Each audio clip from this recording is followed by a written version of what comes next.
mentir, hein. C'est le jour et la nuit, la personne ne comprend même pas le sens. La personne ne comprend même pas. Il y a d'autres personnes, tu lui parles, allez, il prend même mal. Ça dépend. Même moi aussi, ça peut arriver où quelqu'un me parle et puis je prends ça mal. Ça dépend de la façon dont la personne t'a parlé. Ça dépend de la façon dont la personne est venue te le dire. Ça dépend de la façon dont la personne l'a prise pour venir vers toi. Il y a des gens qui savent comment venir avec les gens. Même quand tu es blessé, il y a quelqu'un qui vient vers toi, il vient t'avouer, il te dit, mon ami, je sais que ça ne va pas bien en ce moment, mais accompagne-moi, on peut prendre un verre. En cours de route, il te commence d'abord les petites blagues là et tout, et après maintenant la personne se met à parler. Il y a des gens qui ne savent pas parler aux gens dès qu'ils commencent seulement.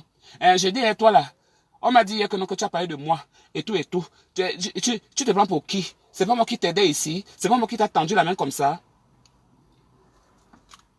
Avec ce genre de réflexion là, à quoi s'attendre encore de plus? Alors faites vos choix. Faites vos choix, ça vous épargnera de beaucoup de choses. Et surtout, ne faites confiance à personne. Ne faites confiance à personne. Faites confiance à certaines personnes, à certains membres de vos familles, mais ne soyez pas dupes. Soyez pas dupes toute la vie. Si ce n'est pas ton père et ta mère qui sont en face de toi, ou ton frère et ta soeur, même là, au bénéfice du doute, ton frère et ta soeur, donc ton père et ta mère, si ce ne sont pas eux qui sont en face de toi là, nada. Nada. Je ne suis pas dedans. Donc, je ne fais confiance à personne. La seule personne que je fais confiance, c'est à mon Dieu. C'est à mon Dieu que je fais confiance. Si c'est pour les hommes vont nous décevoir, hein. Les hommes vont nous décevoir. Les hommes vont nous décevoir. Ouais. Il y a des choses, hein. Il y a des choses dans la vie que quand même je reste comme ça, je dis seulement que, mon Dieu, avec toutes les étapes que j'ai traversées dans ma vie, j'ai laissé mon pays, je suis allé chez mon papa est décédé. Je rentre chez ma mère décède. Des souffrances d'abord que j'ai eues même au Gabon. Après j'arrive au Cameroun, ça essaie de faire la balance. Je me bats encore, je me bats pendant quelques années. Après je décide de sortir, de prendre la route. Une route incertaine. Une route qui m'a mené jusqu'ici, où je me trouve en ce moment. Mais si seulement je m'assois et que j'explique aux gens minute par minute, seconde par seconde, tout ce que j'ai vécu, je me demande si même par là, ils se mettront même à ma place. Mais beaucoup ne se sont jamais mis à ma place. Beaucoup. Il y a d'autres qui se mettent à ma place. Et je peux me réjouir de mes efforts jusqu'à présent. Ouais. Je peux me réjouir de mes efforts. On continue à se chercher. C'est nous qui cherchons. Mais pour le moment, je peux me réjouir parce que je suis en bonne santé. Parce que Dieu m'a fait grâce, je suis en bonne santé. Je me porte bien. Je mange bien. Je dors bien. Qu'ils se souviennent aussi de ceux-là qui n'en ont pas. Qui n'ont pas eu.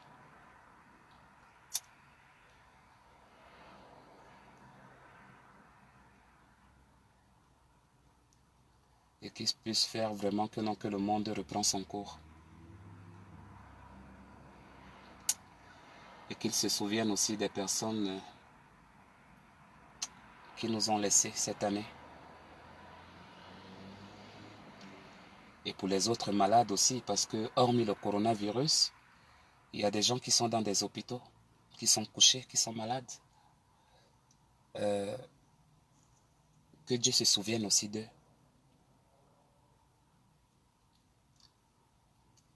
Nos familles qui sont loin, nos pays où il y a toujours des problèmes, là où c'est incertain, où vivent nos frères, nos mères, nos pères, nos enfants, nos grands-parents, nos oncles, nos tantes, nos amis, nos voisins, nos connaissances.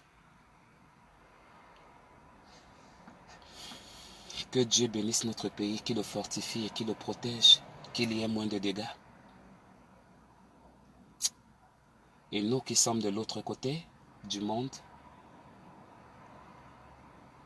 que Dieu nous fortifie aussi, qu'il nous garde, qu'il nous montre vraiment le chemin qui est le nôtre. et qu'il nous épargne des obstacles qui pourront subvenir à n'importe quel moment. Au nom de Jésus.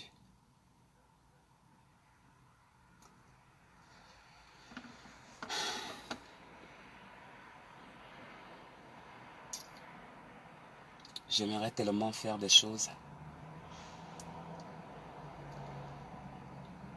Mais on espère que j'aurai encore... j'aurai plus de vie. J'aurai plus de trucs, quoi. Mais on attend parce que la santé est importante avant tout. Donc voilà.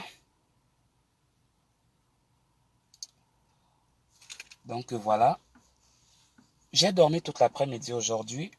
Je suis allé me balader un peu, la route est sec. Comme on a interdit là que les gens ne sortent pas, maman, quand j'ai vu, on a arrêté 2 voitures là-bas. Maman, dès que je suis passé avec ma voiture, vioup, je suis venu ici là, j'ai dit pardon, je ne veux pas les histoires de tickets. Mieux vaut. Je suis là au parking, voilà ma chambre qui est là en haut. C'est au parking, non. Je compte les voitures aussi qui passent. Donc, je vous aime beaucoup. Merci aussi de votre soutien parce que à tous mes fans Facebook, YouTube, voilà. Je vous dis merci. Voilà. Que de bonnes choses dans votre vie, dans votre confinement. Que des bonnes choses.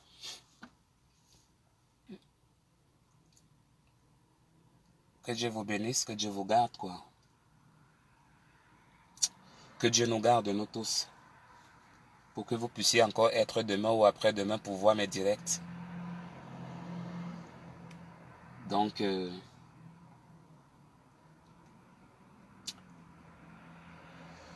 on espère voir le matin.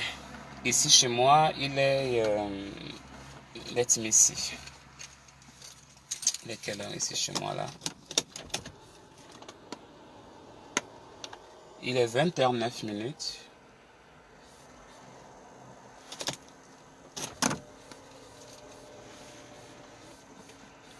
Il est 29. Maman, ma chaise, c'est parfois ma Mercedes, parfois ça me... Moi-même, ça me dépasse même. Maman, je mets seulement la clé, le siège vient seulement vers le devant. Quand je mets la clé, le siège vient par le devant automatique. Quand j'enlève la clé, ça retourne encore derrière pour me laisser la place pour sortir. Maman, la voiture de ça, tu vas faire comment? Et ma voiture ici, là-haut, j'ai payé ça pour mon travail. Je n'ai pas payé ça pour les hommes. Je ne suis pas dedans. C'est pour mon travail que j'ai payé la voiture.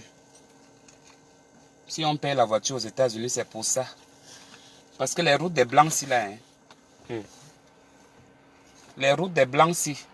1 kilomètre, c'est comme si c'était 6 kilomètres. Tu vas marcher pour toi, tu confirmes.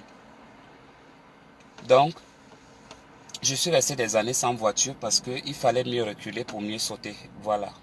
Il fallait mieux reculer pour mieux sauter et j'ai parvenu à ça. Voilà, j'ai parvenu à ça. Vous savez, le temps de Dieu est toujours le meilleur, quoi. Si Dieu a dit que tes pensées sont pures et que tu as pensé avoir quelque chose, sois juste patient. Sois juste patient. Ne t'inquiète pas du lendemain. Le lendemain prendra soin de lui-même. Sois juste patient. Tu n'attends peut-être pas l'argent. Tu attends peut-être un projet. Tu dois peut-être faire quelque chose. Tu dois peut-être voyager. Tu dois peut-être... c'est toi qui connais tes projets. Sois patient.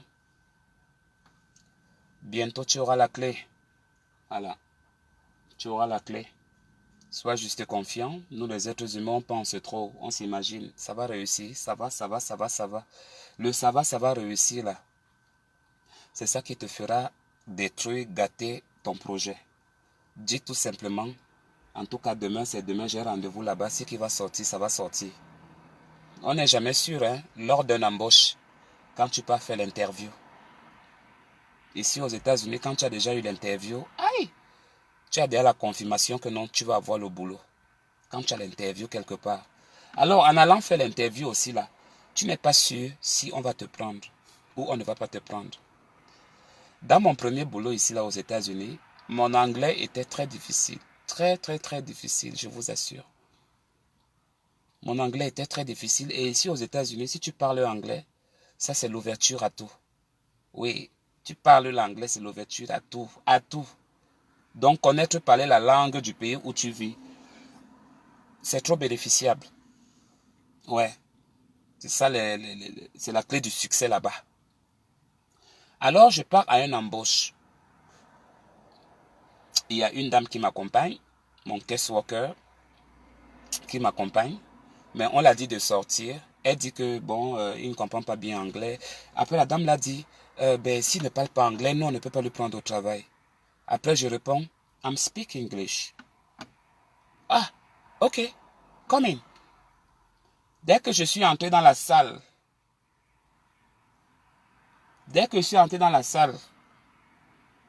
l'anglais qui est sorti de ma bouche, les questions qu'elle me posait, A plus B égale combien? 1 plus 1 égale combien?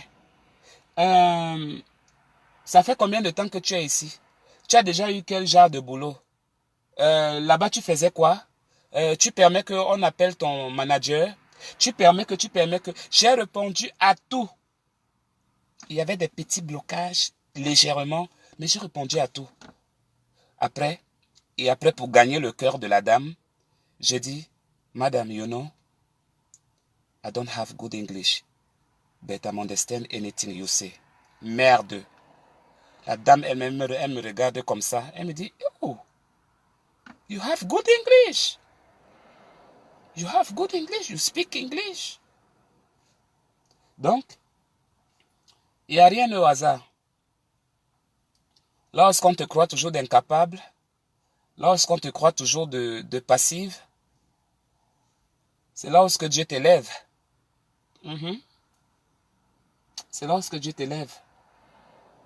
Lorsque Dieu t'élève et puis Dieu te montre que oui, tu as eu besoin de moi, je suis là. Parce qu'à chaque chose qu'on fait, même si c'est un visa, tu as rendez-vous là-bas, à l'ambassade, tu commences déjà, oh, je dois faire le jeûne de 2 jours, je dois faire le jeûne de 3 jours, je dois faire le jeûne de 4 jours. Parce que quand je vais arriver là-bas, non, c'est fini. Mes amis, ne mettez pas Dieu en épreuve. Ne mettez jamais Dieu en épreuve de cette façon. Ne tentez pas votre Dieu, ne jouez pas avec lui, ayez sa crainte. Je vous dis la vérité. Parce que ceux qui le font souvent, c'est plus ces gens-là qui échouent. Après, on se pose la question que c'est un pasteur, non? Mais c'est une fille de Dieu, non? Elle n'est pas toujours à l'église ici le dimanche, non? C'est elle qu'on a refusé le visa. On ne met pas Dieu en épreuve, même pour les païens. On ne met pas Dieu en épreuve. C'est pas bien.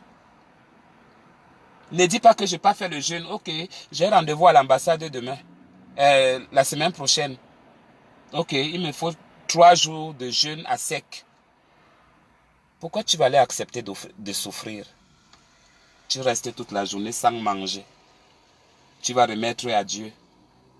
Mais dans nos beaux jours, quand on est là, on ne pense pas à faire les 3 jours secs. Quand il y a une amie vient nous rendre visite, ou bien on vient nous prendre pour aller dans les balades, ou bien nous-mêmes quand on se lève pour aller faire les balades. On ne pense pas dans les 2 jours, les 3 jours secs. Mais quand quelque chose, un événement se présente, non, il faut que je fasse 3 jours secs. On ne met pas Dieu à l'épreuve. Ne jouez pas avec lui. C'est le pourquoi vous avez toujours des blocages dans votre vie et que vous ne connaissez pas qu'est-ce qui se passe. Ce n'est pas interdit de le faire. Mais faites-le au bon moment. Faites à Dieu des surprises. Faites-lui des surprises. Il adore les surprises. Il adore quand on lui parle. Quand tu viens maintenant faire le jeûne, après il regarde là-bas.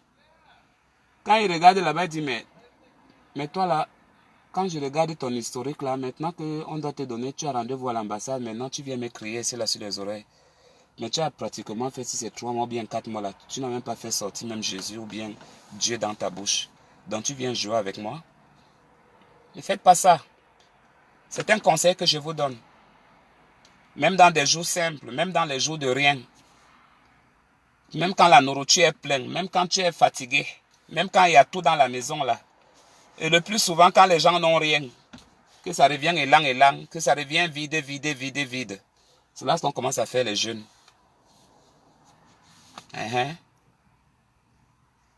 pour appeler la fin. Tu appelles la fin. Non. Donc voilà. Je vais vous laisser. Il est déjà 20 h. Je travaille demain. Donc, portez-vous bien. Que Dieu vous comble, que Dieu vous bénisse. Que Dieu vous couvre de son sang précieux. Qu'il vous couvre de son sang protecteur, de son vent. Même si c'est le mauvais vent qui est venu là, ou bien que ça vient, ou c'est la malchance, comme on appelle, ou même si le vent là vient, ou que ça continue sa route, sa direction là où que ça voulait continuer, que rien ne vous atteigne, que rien ne touche votre porte, que rien n'atteigne vos familles, vos enfants, que rien n'atteigne vos connaissances, vos voisins, vos amis, même nos ennemis. Que le vent, que le mauvais vent ne les atteigne pas. Que Dieu nous bénisse, que Dieu nous garde, que Dieu bénisse le monde, que Dieu protège et qu'il puisse faire recouvrir les pays où le coronavirus est en train de faire ravage, en particulier aux États-Unis, en Italie, en France et un peu de partout dans le monde. Et qu'il nous aide à voir ce matin plus mieux et plus clair. Que Dieu vous bénisse tous. Au revoir. On a causé, non? On a passé le confinement ensemble. Right? On a passé le confinement ensemble. Moi aussi, je vais rentrer. Je n'ai pas regardé mes même 2 films là. Allez, 23 h. Mais comme j'ai dormi l'après-midi pour que le sommeil revienne encore là, ça va être difficile. Ça va être difficile. Merci beaucoup, Fibassa. Merci, Laurel. Joanita, thank you. Voilà. On est ensemble. Merci d'avoir été là. Ok? Au revoir.